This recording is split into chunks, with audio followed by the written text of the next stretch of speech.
Azərbaycandakı qiymətləndirmə və xarici qiymətləndirməni götürsək, Azərbaycanda təbii ki, dizaynerə verilən dəyər çox aşağıdır. Çünki dizaynerin əsas funksiyası bir kontenti generasiya eləməkdir, bir vizualı yaratmaqdır və bunu maksimum maraqlı yaratmaqdır. Əslində dizayner bir biznesin inkişafına təkan verən adamdır.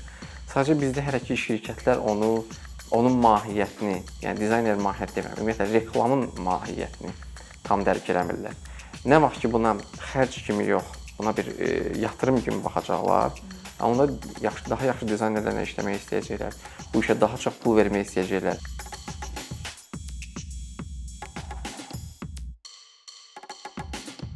Çox sağ olun gəldiyiniz üçün bugün Rəsul. Bildiyimiz kimi təzəlikcə, artıq bilmirəm təzə demək olarmı, amma sərgilərdə sizi qrafik dizayn əsasları kitabı ilə görürük. Və maraqlıdır ki, və mənim üçün düşünürəm ki, qrafik dizayn əsasları kitabı bu trenddə olan bu peşəyə bir qədər təkmilləşməsinə, həm də buna marağı olan insanların da daha təkmilləşmiş biliklərlə bu peşəyə yanaşmasına kömək edə bilər. Və maraq demişkən də düşünürəm ki, siz də bunun fərqindəsiniz ki, bu peşəyə hazırda hədsiz çox istək, tələb və maraq var. Bir peşəkar kimi, bu işdən uzun müddət məşğul olan bir insan kimi siz necə düşünürsünüz? Bu maraq hardan yarandı və necə oldu ki, birdən-birə qrafik dizayn sahəsi hamının istədiyi və hamının belə deyək də yönəldiyi bir sahə oldu. Çünki mən görürəm ki, magistr təhsilini başqa bir ixtisasda almış insandan tutmuş abituriyentlərə qədər hazırda hər kəs deməyim, əksəriyyət bu sahəyə yönəlir. Sizcə bu nəyə görə belə oldu? Birdən-birə necə belə bir bumeranq oluşdu? Ümumiyyətlə dizayna hal-hazırda bütün dünyada tələbat böyükdür. Xüsusilə yəni son dövrləri götürsək də. Amma təkcə qrafik dizayn deyil, ümumiyyətlə qrafik dizaynın müxtəlif qolları. Buna yeni yaranmış dizayn ixtisasları deyək, ya UI UX-dir, motion designdir. Bunlar nisbətən daha cavandılar qrafik dizayna baxarkən. Amma bizdə hələ ki belə deyək, o keçid periodudur deyə, çünki biz çıxmışıq tam ayrı bir rejimdən, düşmüşük kapitalizm rejiminə və təbii ki, özəl şirkətlər yaranandan sonra hər birinə lazımdır ki, bir dizayner olsun, bir reklam şirkəti olsun, müraciət eləsin. Əvvəl necə idi? Əvvəl müxtəlif dövlət strukturları çox az idi. Bakıda səhv eləmirəmsə bir struktur idi. Reklam bürosu idi, nəsə belə bir şey adı var idi. Və sifarişlər ora gedirdi dövlət adından və onlar hazırlayıb göndərirdilər. Amma kapitalizm, yəni qərb dünyasının trendləri tam ayrı idi və biz artıq həmin o perioddayıq ki, o dizayn sisteminə inteqrasiya edirik. Ondan da başqa bütün dünyanın da qloballaşması, bu rəqəmsallaşma prosesləri buna daha çox güc verdi. Çünki insanlar artıq açıldılar dünyaya və hamıya əlçatan oldu ki, bu ixtisas nədir və hal-hazırda ixtisasların öyrənilməsi belə çox asandır. Məsələn, universitetə getməyib belə hansı bir ixtisas sahibi ola bilərsən. Bax, bunlar hamısı dizayna çox böyük təsir göstərdi. Əsas mən deyim ki, iki faktor. Bir, kapitalizmə keçid, ikincisi də rəqəmsallaşma. Bu ikisi təkan verdi ki, dizayn yavaş-yavaş başlasın formalaşmağa. Bu da Azərbaycanda, yəni Respublikanın müstəqillik qazanmasına sonra təxminən 2000-ci illərin əvvəllərinə təsadüf edir o inkişaf, birdən inkişafın başlaması. Ona kimi, məsəl üçün 90-cı ildən 2000-ə kimi bu işdə hardasa fəaliyyət göstərdi rəssamlar, kim ki Sovet vaxtı məşğul idi, memarlar, rəssam konstruktorlar var idi, qrafika rəssamlar var idi. Daha əlbacarıqlı olan insanlar da belə deyil. Söhbət şeydən getmir. Biri var ki, yağlı boyuna işləyən klassik rəssam tipi, söhbət onlardan getmir. Onlar o ixtisas tam ayrıdır. Bir də var ki, məsəl üçün kitablar üçün illüstrasiya çəkənlər var idi. Hər hansı bir mağazaların, nə bilim, interyerindən hansı bir ya da afişalar çəkənlər var idi. Bunların ixtisası biraz başqa. Bunlar qrafik rəssam deyilir. O adamlar bu işi götürdülər özlərinə. Sonra memarlar götürdülər bu işləri özlərinə. Çünki dizayn həm də layihələndirmə olduğu üçün bu dəqiq elmlərə daha yaxındır, yəni memarlıq kimi, nəinki daha çox rəssamlıq. Təbii ki, bu ikisinin ahəngidir. Amma 2000-dən sonra başladı artıq reklama agentlikləri qurulmağa. Təbii ki, əvvəl də var idi reklama agentlikləri, amma onların funksiyası tam da reklama agentliyi tipli deyildi. Məsələn, mən dizayn Azərbaycanda tarixini araşdırarkən ilk reklama agentliklərini Azərbaycanda yaranmış biraz belə deyim də vərəqlədim. Getdim onların sahiblərinə falan görüşdüm. Yetər qədər yaşlı adamlardı bunlar. Və onlar deyirlər ki, bizim əsas işimiz ondan ibarət idi ki, biz ən yaxşı əlaqə Türkiyə ilə idi. Müraciət edirik onlara. Onlar hər hansı bir materialları bizə göndərirdilər. Biz burada nəsə quraşdırırdıq və əsas da küçə reklam billboardlar idi, yəni böyük küçə reklamları idi, hər hansı bir mağaza üstü yazılar idi. Yəni bunlarla məşğuldur. Adaptasiya adlandıra bilərik bunu. Yəni yerli kontentin generasiyası çox aşağı idi. Daha çox xarici kontentin bura adaptasiyası baş verirdi. 90-cı əsr sonu, 2000-ci illərin əvvəlindən isə başladı artıq yerli reklam agentlikləri formalaşmağa və bunlara dizayner tələbatı yarandı. Və son illərdə də deyək ki, son 10 il deyək də, təkcə reklam agentlikləri deyil, həm də özəl şirkətlər öz daxillərində bir marketinq deyək ki, şöbələr daxilində və yaxud da müstəqil şəkildə dizayn komandaları qururlar. Bunun yaxşı tərəfləri də var, pis tərəfləri də var. Bu ayrı mövzudur. Ona görə də qrafik dizayna tələbat artıb. Onunla paralel də son illərdə dediyim kimi UI UX-dir, yəni interfeys dizaynı və motion dizayn, yəni animasiya falan belə bir şeylər. Siz sözünüzün əvvəlində qeyd elədiniz ki, bəs kapitalizmə keçidlə başladı demək olar qrafik dizayna maraq. Kapitalizm demişkən biraz da bundan danışaq ki, indi bazarda istənilən əslində belə baxanda istənilən peşənin həmin sektorunda bu problem var. Bu bilmirəm lokaldır yoxsa beynəlxalq bir problemdir, amma indi də qrafik dizaynda bunu görürük ki, hətta bir çox qrupda vakansiyalar elan ediləndə, vakansiyalar yazılanda mütləq ona bir təzyiq gəlir ki, bu maaşa bu qədər iş mümkün deyil hansı bir insan işləsin. Və eynilə qrafik dizaynda da görürük ki, nə qədər çox kadr gəlirsə bu sektora, bir o qədər sanki maaşlar da, qiymətlər də bir o qədər düşür. Çünki bir insan sözsüz ki, rəhbərlər daha çox istəyir ki, az belə deyək də xaric olunmuş pulla daha yaxşı iş götürsünlər, daha çox iş götürsünlər və burada artıq görürük ki, peşəkar insanlar o təcrübə ilə tutaq ki, öz işlərinə bir qiymət belirləyiblərsə, daha az təcrübə ilə olan insanlar daha az qiymətə həmin işi görürsə, seçim onlardan yana olur. Bu problemlə necə mübarizə aparmaq olar bu sektorda? Mənə gəlir ki, bu istənilən ölkədə var, yəni bu məsələ təkcə dizayn deyil ümumiyyətlə. Məsələn, ən sadə bir şey götürək Azərbaycandakı son illərdə taksi fəaliyyətini. Taksilərin sayı həddindən artıq artıb və bunun nəticəsində də qiymətlər çox aşağı düşüb. Yəni belə deyək, 2 manata sən tutaq ki, Yasamaldan gedə bilirsən Ağşəhər məsələn deyək. Bu da çox gülməli bir qiymətlərdir.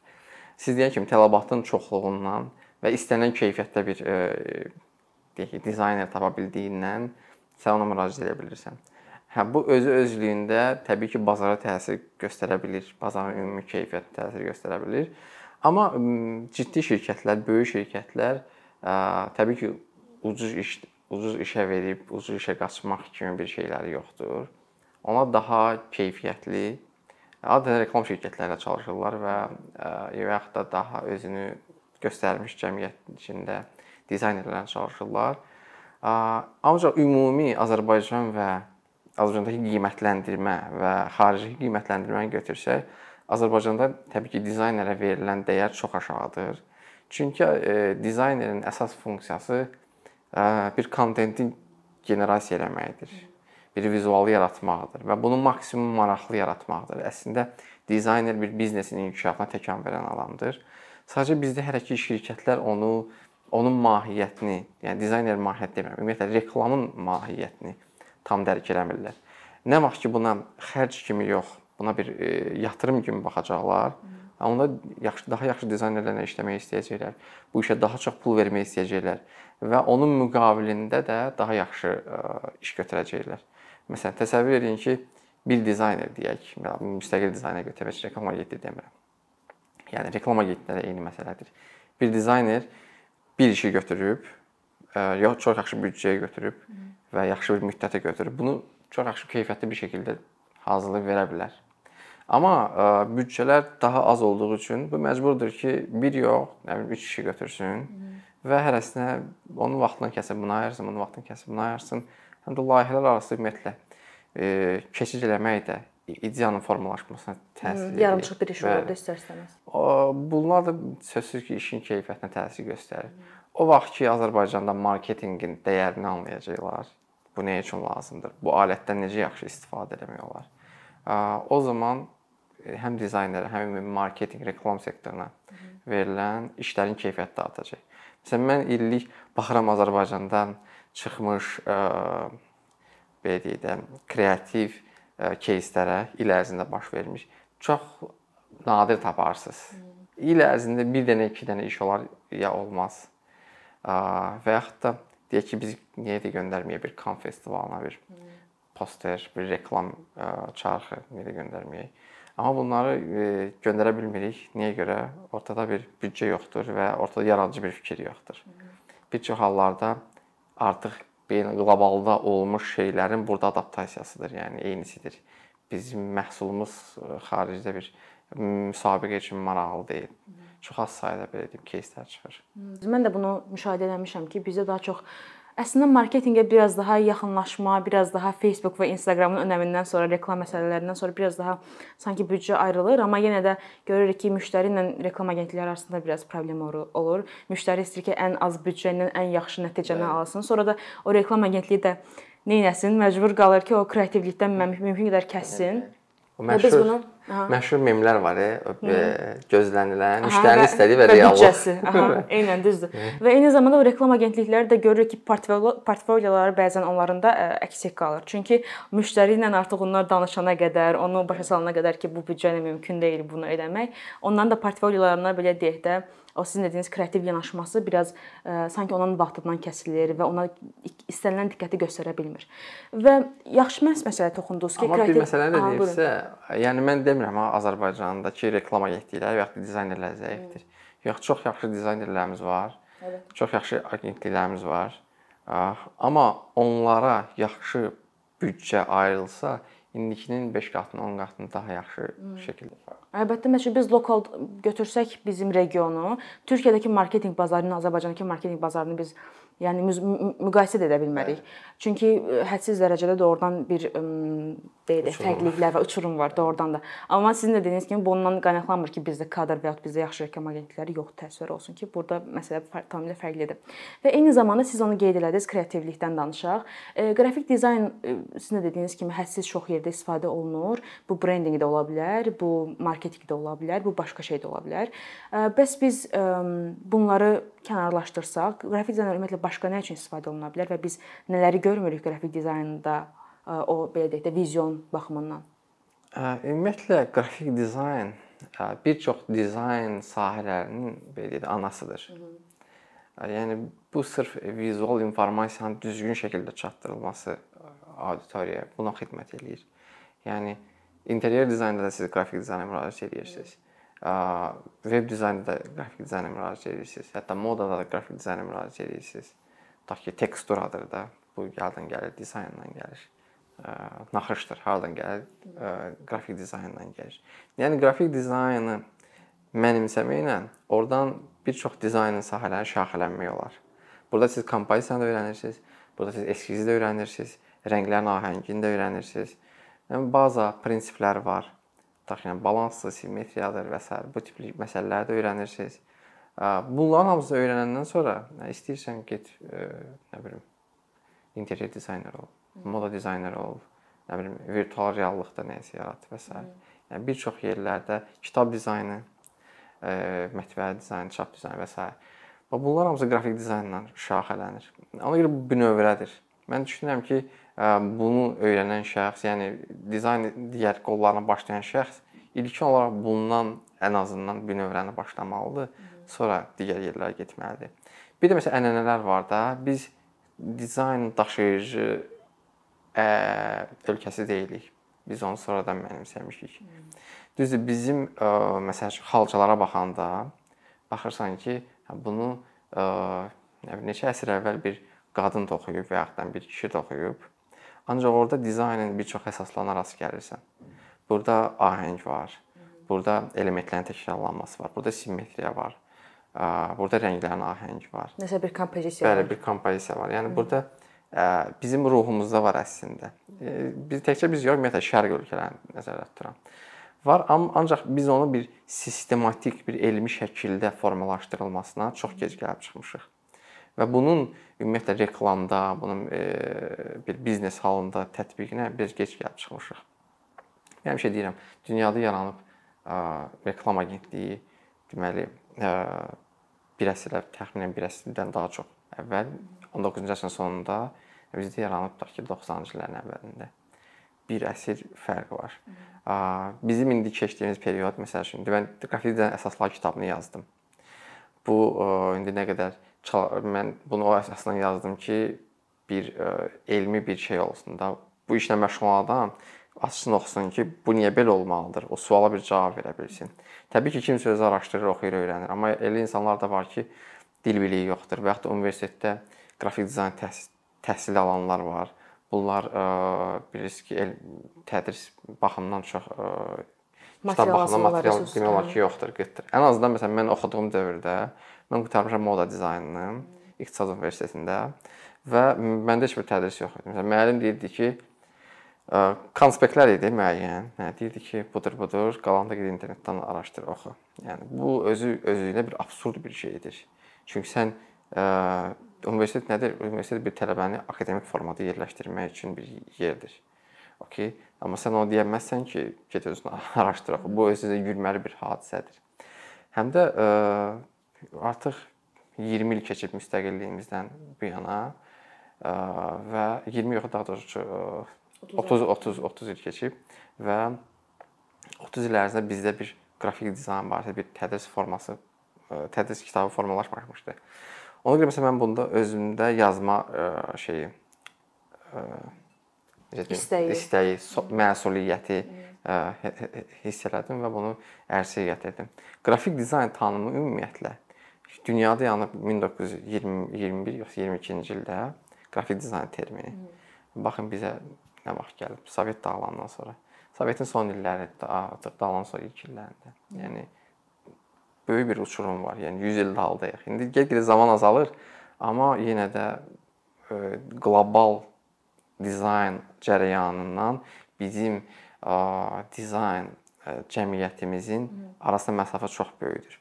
London Royal Art College-də bir 10 il sonranın məsələləri tədris olunursa, bizim universitetdə 10 yox, 20 il əvvəlin məsələləri tədris olunur. Biz indi eləməliyik ki, 5-10 il sonranın məsələlərini artıq insanlara təlqin eləyək. Bu artırılmış reallıqdır, bu virtual reallıqdır. Metaverse-dür məsələn. Bəli, bu tip şey. Doğrudur. Həqiqətən də ora gedir və burada dizayn edilən funksiyası nə olacaq? Bunu təlqin eləmək lazımdır. Çox yaxşı bir məsələyə toxundunuz. Mən də bununla bağlı elə fikirləşirəm ki, sizə bir sual ünvanlayım.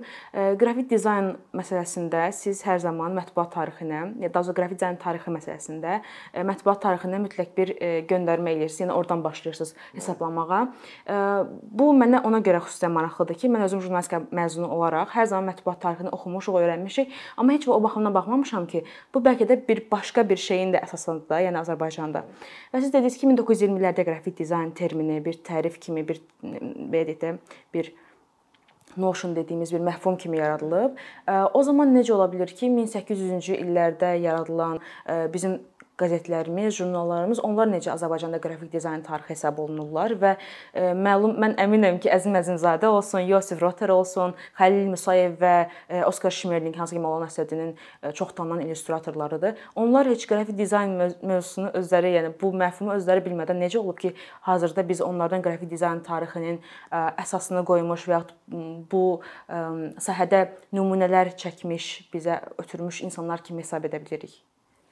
Ümumiyyətlə dizaynın, yəni inkişafı bu texnologiya inkişafına paraleldir. Yəni ki, texnologiya necə çıxırsa, nə qədər inkişaf eləyirsə, dizayn da özünü ona uyğunlaşdırır, adaptasiya eləyir. Məsələn, Gutenbergin çap maşını yaranmasaydı 1400-cü illərdə kitab və ümumiyyətlə çap prosesi biraz daha gecikəcəkdi və o yaranandan sonra da artıq kitab tərtibatçılarının meydana gəlməsi formalaşır, artıq müstəqil nəşriyyatlar yaranır və müstəqil nəşriyyatların daxilində də müəyyən kadrlar işləyir. Bu şrift dizayneridir, bu kitabın kompozisiya dizayneridir, tutaq ki, yəni bizim sahəyə aid olacaq biləcək məsələlərdə. Bu artıq iki ixtisas formalaşdı. Düzdür, şrift dizaynerləri artıq demək olar ki, mətbəənin özəl mətbəənin yaranmasına kimi var idi, amma az saydı. Bu təkan verdi ki, artıq özəl kitabın çıxması. təkan verdi ki, daha çox şrift formaları yaransın. Azərbaycana da biz gəldik, çıxdıq, deməli, mətbəənin yaranması təsadüf eləyir 19-cu əsrin əvvəllərinə. Şuşada, Azərbaycanda, yəni tarixdən belə görürük ki, Şuşada yaranıb. İlkin yəni informasiya oradadır. Düzdür, Cənubi Azərbaycanda daha tez yaranıb. Amma Şuşada 1812-ci ildə səhv eləmirəmsə yaranıb və bunu da yaradan İtalyan missionerlər gəliblər orada. Yəni bu biraz dini ədəbiyyatı çap eləmək üçün məqsəd daşıyıb. Ancaq hər bir halda yaranıb. Sonra biz əsasını götürürük bunun, deməli, Əkinçidən. Nə üçün Əkinçidən? Düzdür, Əkinçiyə qədər də bir qəzet çıxıb Bakıda. Bakinski Vesnik, düzdür, rus dilində çıxıb. Amma biz əsas mətbuatın banisi kimi götürürük ikinci qəzetini, Zərdabini. Və Zərdabi də nə üçün? Çünki Azərbaycan dilində ilkin olaraq başladıb və Zərdabi gedib nə edib? Burada şrift problemi olub. Çünki ona kimi Azərbaycanda şrift dizaynerləri olmayıb və təbii ki, metaldan heç kim şrift tökməyib. O vaxt ərəb qrafikası idi bizdə, latin deyildi. Latin olsaydı daha asan olardı. Daha rahat əldə etmək olardı. Lakin ərəb qrafikası biraz daha çətin məsələ idi. Ona görə bu gedib adam Türkiyədən bir şey alıb, metal hərflər alıb gətirib burada Əkinçini çap elətdirib. O da təkan verib artıq digər qəzetlərin formalaşması. Qəzet isə birbaşa, mən deyərdim, tərtibatçının işidir. Yəni qəzetin müəyyən tərtib olunma qaydaları var. Qəzetin bir loqosu var. Yəni düzdür, o kalliqrafik loqodur. Məsələn, Əkinçini bir xəttat yazıb da, amma o da biz loqo sayırıq da. O da bir dizayn işidir. Kalliqrafi sənətidir, xəttatlıq sənətidir. Və artıq Əkinçidən başlayaraq gedib yeni nəşriyyatların formalaşması, artıq 20-ci əsrin əvvəllərində Bakıda 20-dən 20 və qədər civarında belə bir nəşriyyat var idi. Ümumi Azərbaycanda da çox idi. Qubada var, Gəncədə var və s. Və bunlar sonradan deməli təkan veriblər litoqrafiyaya. Litoqrafiyada ağara çap deyil, bu rəngli çapdır. Daş basma üsulu ilə, daş basma üsulu deyilir. Bu üsulla keçid olunub. Amma bizdə ilkin əvvəllər dövrlər bilirsiniz ki, əsasən belə tip işlər olurdu Tiflisdə, Gürcüstanda. Çünki orada bu çap mətbəə işləri daha inkişaf eləmişdi Azərbaycana baxanda və deməli 1906-cı ildə Ömər Faiq Nemanzadə deməli Şaxtaxtadan o vaxt Şaxtaxtı işlətdiyi mətbəəni, Qeyrət mətbəəsini Şaxtaxtı artıq işlədə bilmir bir dənə qəzetlə. Ona görə belə deyim, kasıblaşır və satmağa qərar verir. Ömər Faiq sağ olsun onu bir nəfər varlı adamın hesabına alır və verir Mirzə Cəlil, orada Molla Nəsrəddin yaradır. Düşünürəm ki, Azərbaycanın əsas qrafik dizayn bünövrəsi məhz Molla Nəsrəddindir. Çünki birinci ora gəldi artıq daha oturmuş qrafika, daha rəngli qrafika. Burada artıq dizaynla yanaşı illüstratorlar ortaya girdi. Və Azərbaycanın ümumiyyətlə rəssamlıq məktəbi formalaşdı. Qrafik dizaynın, məsələn, kitabda da mən yazmışam, tarixinə biz baxanda qrafik dizaynın formalaşması, hansı yön alması ilkin olaraq rəssamlığın hansı yön almasından asılıdır. Yəni rəssamlıq bir cür çıxanda qrafik dizayn artıq oradan müəyyən elementləri götürüb öz işini adaptasiya eləyir. Və bizdə də rəssamlıq məktəbinin formalaşmasından sonra sağ olsun Əzim Əzimzadə, baxmayaraq ki, o da özü öyrənib, belə deyək, bir uşaq vaxtı bir rəssamla tanış olub, alman olub səhv eləmirəmsə, ondan müəyyən şeylər öyrənib və sağ olsun ki, o Azərbaycanın rəssamlıq məktəbinin əsasını qoyub. Belə insanlar çox vacib insanlardır. Təəssüf olsun ki, biz nə Əzim Əzimzadə, nə bir çoxlarını, Ömər Faiqin adını bir çoxları unudurlar, bəxti unutturmağa çalışırlar, bilmirəm. Amma bunları mütləq şəkildə, ilkləri ümumiyyətlə mütləq şəkildə yadda saxlamaq lazımdır. Bunlar dağı deşib keçən adamlardılar. Və artıq Əzimzadə, məsələn, biz görmüşük ki, Əzim Əzimzadə nəyə bizə məlumdur? Komiks, müasir dilində illüstrasiyaları. Ancaq Əzim Əzimzadə araşdırarkən mən müəyyən maraqlı nüanslar tapdım. Əzimzadə 20-ci illərdə deməli Cümhuriyyətin süqutundan, deməli, Sovet hakimiyyətinin burada bərpasından sonra, yəni işğalından sonra daha doğrusu, Əzim Əzimzadə Bakkovrosta adlı bir burada Rostanın Bakı şöbəsi adlı bir yer qurulur və burada Sergey Gradetski adlı bir rus şair, rəssam olur, gəlir onu yaradır. Həmin o adamın yaratdığı deməli yerdə də Əzim Əzimzadənin çox yaxşı plakat işləri də var. Yəni bu birbaşa qrafik dizayndır artıq. Poster mühasirəçisi, poster işləri də var. Çox təəssüf olsun ki, Əzim Əzimzadənin poster işlərinin bir çoxu nə araşdırılıb ümumiyyətlə, nə də ki, cəmiyyətə bununla bağlı bir geniş informasiya verilib. Və biz onun o poster işlərini tapmaqda çox əziyyət çəkirik. Mən bir çox resurslardan çox çətinliklə tapmışam. Elələri var, keyfiyyətləri pisdir. Məsələn, onun ev muzeyində ümumiyyətlə mən rastlamadım onun posterinə. İncəsənət muzeyində var idi. Bəziləri oradan aldım. Rusiyada bəzi resurslardan tapdım. Axundovda bəzi köhnə kitablardan onun plakatlarını tapdım. Yəni pərəm-pərəm oradan-buradan yığırsan. Yəni bu adamlar əslində dizayn düşünmürəm ki, agah idi. Bəlkə də kimdənsə indi Avropadan gələn şeylərdən eşidirdilər ola bilər. Amma özləri özündə bir daha çox bizə o vaxtı təsir var idi Rusiyanın. Onun təsiri altında bir şeylər formalaşırdı. Artıq Əzim Əzimzadədən başladı yavaş-yavaş bu cığır açılmağa, qrafika sənəti oturuşmağa və beləcə Azərbaycanda getdi. O vaxtdan bu günə qədər. Amma təəssüflər olsun ki, sizin dediyiniz o jurnal və qəzet tendensiyalar ki var, onlar yaradıblar, o ideologiya ki var. İndi təəssüflər olsun ki, bir o qədər də aktual deyil və insanlar da artıq düşünürlər ki, qəzet ölüb, jurnal olub və s. Amma mən üçün yenə dediyim kimi də o jurnalistika məzunu kimi mən bunu heç qəbul etmək istəmirəm. Bu ayrı bir mövzudur. Ümid edirəm ki, nə vaxtsa başqa bir vaxt buna toxunarıq. Sizin dediyiniz kimi bir daha qeyd etdiyiniz o mövzuya qayıtmaq istəyirəm ki, resurs azlığı və çətinlik, bu qədər araşdırmanın çətinliyi.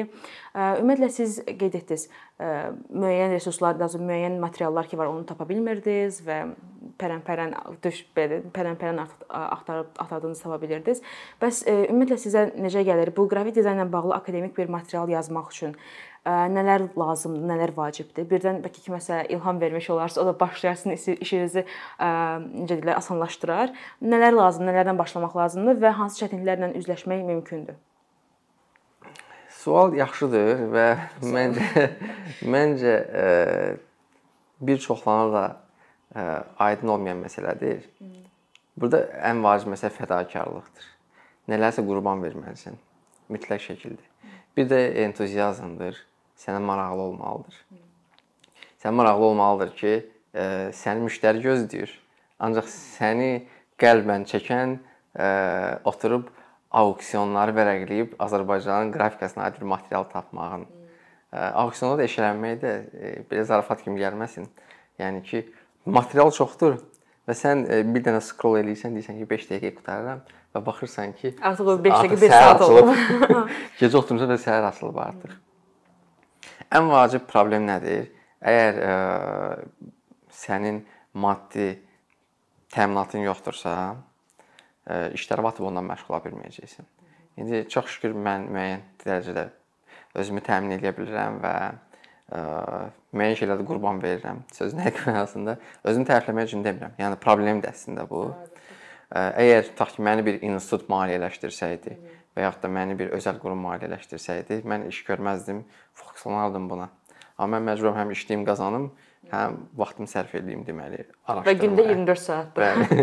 Və işləyim. Əsas iki məsələ budur. Səndə işinə qarşı bir sevgi olmalıdır. Təkcə işinə qarşı yox, ümumiyyətlə yaşadığın yerə qarşı bir sevgi olmalıdır. Yaşadığın yerin insanlarının əziyyətlərini, çəkdikləri əziyyətləri, bunlar nələrdən keçiblər, onlar başa düşməlisən. Onu yaşamalısan və düşünməlisən ki, sən də müvəqqətisən. Ola bilsin ki, bir 10 il sonra, 5 il sonra, bəlkə də sabah olmayacaqsan. Ancaq səndən sonra bir nəsil gələcək. O nəsil sənin yaşadığın problemləri yaşamasın deyə onlar üçün müəyyən bir şey qoyursan, bir daş qoyursan, onlar gətirib bu daşın üstünə qoyurlar və düşünürəm ki, ancaq belə olan halda nədəsə inkişaf tapmaq olar. Məsələn, bu yaxında mən Qəyyur müəllimlə söhbət edirdim. Qəyyur Yunus var, Azərbaycanın dünya şöhrətli rəssamıdır. O çox yaxşı bir məsələni mənə dedi. Dedi ki,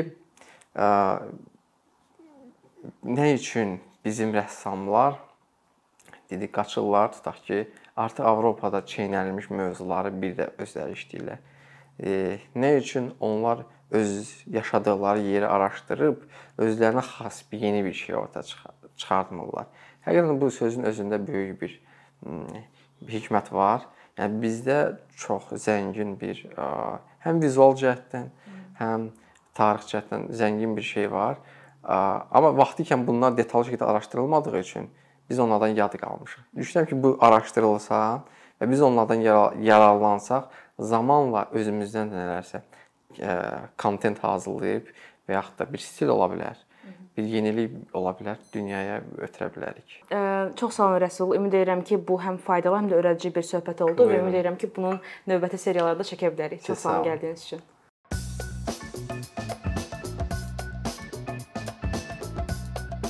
Bir neçə ildir ki, əkinçi olaraq Azərbaycanlı izləyicilərin hər zaman faydalana biləcəyi, keyfiyyətli və ən əsas ödənişsiz kontent hazırlamağa çalışırıq. İndiyədək təqdim etdiyimiz onlarla animasiya və yüzlərlə çəkilişlər tələbələrin, mütəxəssislərin, müəllimlərin və ümumiyyətlə yeni mövzulardan xəbərdar olmaq istəyən çox sayda insanın marağına səbəb olub. Bu illər ərzində hazırladığımız videolar təhsil, texnologiya, ictimai fəallıq, iqtisadiyyat, gender bərabərliyi, ətraf mühit, ifadə azadlığı, hüquq, demokratik inkişaf, mədəniyyət və digər mövzuları əhatə edib. Məqsədimiz çoxlu baxış gətirən deyil, çoxlu fayda gətirən videolar hazırlamaqdır. Amma bu, düşündüyümüz qədər asan deyilmiş. Gördüyümüz iş kifayət qədər resurs, əmək və təbii ki, davamlılıq tələb edir. Bu səbəbdən Patreon platformasından istifadəyə başladıq. Əkinçinin Patreon hesabının populyarlaşmasına çox böyük ümidlərimiz və gözləntilərimiz var. Bəziləriniz Patreon haqda ilk dəfə eşidirsiniz. Əslində, çox sadə izahı olan bir platformadır. Təsəvvür edin ki, siz rəssam və ya musiqiçisiniz. Sosial şəbəkələrdə sizi izləyən, işinizi bəyənən çox sayda insan var. Patreon platforması sizə imkan verir ki, izləyicilərinizin könüllü aylıq ödənişləri sayəsində işinizi davam etdirəsiniz. Sərgi, konsert zallarından asılı qalmayasınız. Amma bu, təkcə rəssam və musiqiçilərə aid deyil. Məsələn, əkinçiyə bənzər fəaliyyətlə məşğul olan bəzi layihələrin 10 minlərlə patronu var. Biz də düşündük ki, nə üçün əkinçinin Patreon hesabı olmasın? Sizin dəstəyiniz sayəsində biz daha çox və daha keyfiyyətli kontent yaratmağa davam edə biləcəyik. Amma bu dəstək yalnız maddi dəstək deyil. Dəstəkçilərimizin sayının artması gördüyümüz işlərin faydalı olduğuna dair əminlik verir. Patreon platformasından istifadə çox sadədir. Hesabınızı açırsınız, sizə uyğun dəstək növünü seçirsiniz və Patreon özü hər ayın ilk günü kartınızdan seçdiyiniz dəstək növünə uyğun ödəniş tutur. Bu qədər. Sonda onu demək istəyirik ki, dəstəkçilərin sırasına qoşulmaq istəyən, amma məhdud imkana görə bunu edə bilməyənlər narahat olmasın. Daha öncə dediyimiz kimi, bizim əsas məqsədimiz daha çox insanın hər zaman faydalana biləcəyi keyfiyyətli və ödənişsiz kontentin yaradılmasıdır. Bunun üçün mütləq patronumuz olmalısınız deyə məcburiyyət yoxdur. Amma imkanınız patron olmağa çatırsa və bizim işimizi bəyənirsinizsə, patronlarımızın sırasına qoşulmağınız bizim üçün çox önəmlidir.